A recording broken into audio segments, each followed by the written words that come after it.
ஊழியத்தில் எதிர்ப்புகள், போராட்டங்கள் வரும் பொழுது ஆண்டவரை ஸ்தோத்திரம் பண்ணுங்க. You have to worship. ஆராதனை செய்யணும்.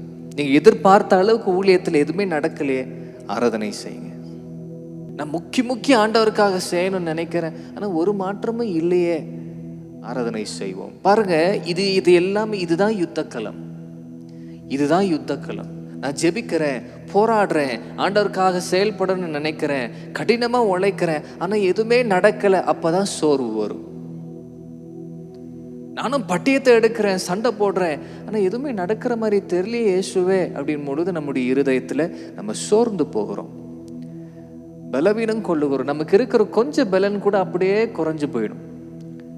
கையில் பட்டம் இருக்கும், எல்லாமே இருக்கும், ஆனால் சண்டை போட தோணாது, யுத்தம் பண்ண தோணாது. அந்த நேரத்துலலாம் நீங்கள் என்ன செய்யணும்னா, தேவனை பார்த்து ஆராதனை செய்யணும், வர்ஷிப் பண்ணணும். This is a great secret.